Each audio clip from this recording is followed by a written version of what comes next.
Hi, CC families. This is Cycle 1, Week 1, new memory work. Um, we started with the timeline today, and so I had our timeline cards. I just laid them out on the floor today. If you're reviewing this at home and you don't have the cards, you could write each event from the timeline just on a note card and lay it out on the floor, um, or you don't need to use them at all. But here are the events and the emotions. We start with, of course, timeline. This is my timeline. We'll start at the beginning of the ages, and then you stroke like a zigzag beard. Age of ancient empires, creation to circa 450 AD. And then creation and the fall, the flood and the Tower of Babel, Mesopotamia and Sumer, Egyptians, 3000 BC, 3000 BC, Indus River Valley Civilization, Minoans and Mycenaeans. So the explanation is for some of those motions: creation, the whole world, and the fall. The flood and the Tower of Babel are pretty self-explanatory. Mesopotamia, meso is between, right in the middle. So this is kind of the sign for the middle. You split your fingers and put your other hand in between. And then Potamia is water. So Mesopotamia literally is the land between water, between the two rivers, the Tigris and the Euphrates. So we're going Mesopotamia.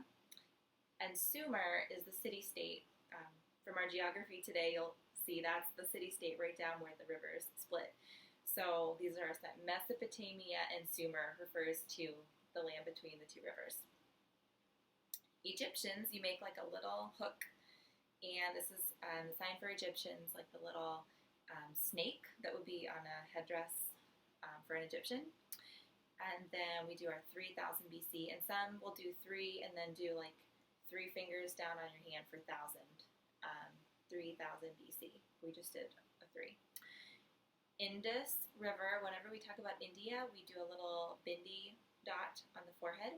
So Indus River Valley is in the, geographically it's over in the area of India. So Indus, and then this is the sign for river again. I don't think I said that with Mesopotamia and Sumer, but this is the sign for rivers, where Mesopotamia was between 2 rivers. This is Indus River Valley Civilization.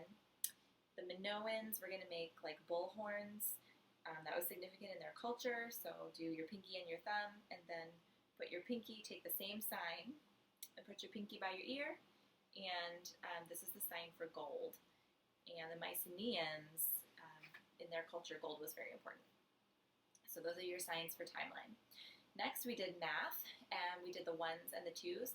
For skip counting the 1s, you literally just count to 15, and we did this with some different exercises. Today, we did sit-ups and push-ups and jumping jacks to review, and so that's a fun way to count. And visually, I wrote out the math facts. We just skip counted the answers, counting to 15. And then we also did the 2s. I'll sing it for you. All we did was passed a beanbag around the circle, like hot potato, while we sang it. So 2, 4, 6, 8, 10, 12, 14, 16, 18, 20, 22, 24, 26, 28, and 30. So those were the 2s. For history, we learned the first 5 commandments from the book of Exodus. So it says, tell me about commandments 1 through 5. And so we did some hand motions. And of course, you can sing this to the history song on the CD or on the app. But these are the motions that we did. So we did thou shalt, and we held up the right number of fingers that corresponds to the commandment, and it will help us remember and associate which number commandment is which. So thou shalt, 1, have no other gods before me, and just lift up 1 finger for one God above anything else. Have no other gods before me. 2, so hold up a finger from each hand. Not make unto thee any graven image. We're going to bow down one finger to the other one. 3, not take the name of the Lord thy God in vain and cover your lips. 4, lay your forefingers down to rest. Remember the Sabbath day to keep it holy. 5, and use those 5 fingers to do a salute. So, honor thy father and mother, that thy days may be long upon the land which the Lord thy God giveth thee. So sing that and use the motions for the history. For Latin, I don't have Leo, but I had Leo the Latin lion puppet, and he did the motions. I let the kids use that to do motions. So we sang the Latin noun cases to this tune, and you can see, let me explain the motions. So nominative subject, point to yourself, because you would say I am the subject, maybe of a sentence. So nominative subject.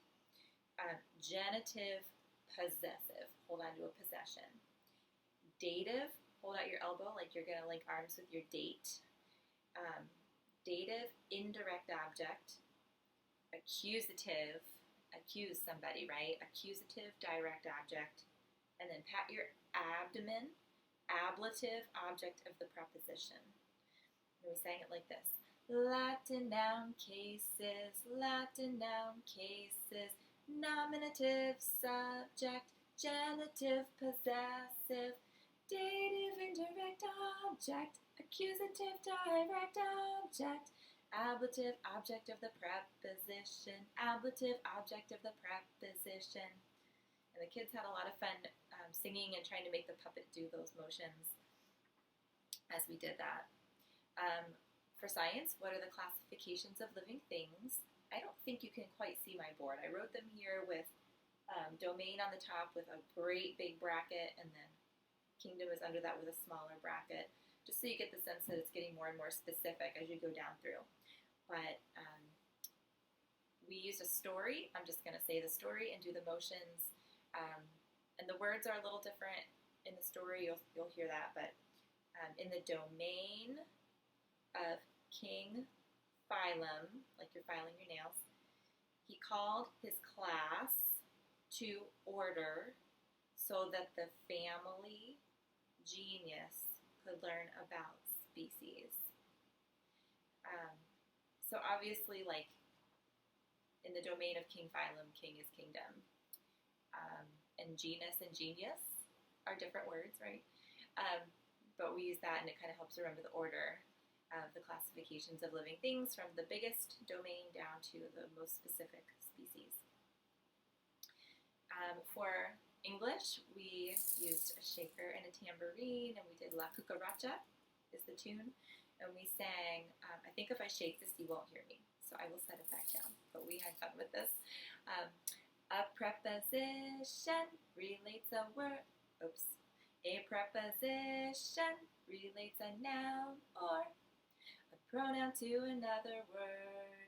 A preposition relates a noun or pronoun to another word. I think I messed up that tune, but you get the idea. And then for geography, we had, this is a trivia map, but we had maps in the kids' folders, and this map is in the back of the Foundations Guide. And we have the Fertile Crescent. So we sang this to the tune Frere Jacques. And I had them put their hand around the Fertile Crescent. It's shaped like a banana or a crescent moon. So if you do this and find the Fertile Crescent, then if you straighten your fingers, you're pointing across the Mediterranean Sea, which happens to look like a duck. If you look closely, so we said quack, quack, and kind of flapped our fingers across the Mediterranean Sea. And then the Euphrates River is the bottom one, and then tick your finger up like the second hand of a clock, and you get the Tigris River. Mesopotamia is the area between the two rivers, and then point specifically to Sumer is the little shaded triangle. That is the specific city-state where the two rivers meet. And we went, Fertile Crescent, Mediterranean Sea, quack, quack, Mediterranean Sea, quack, quack, Euphrates River, Tigris River, Mesopotamia, Sumer. So that was all of our new grammar. I hope that's helpful for you to review at home.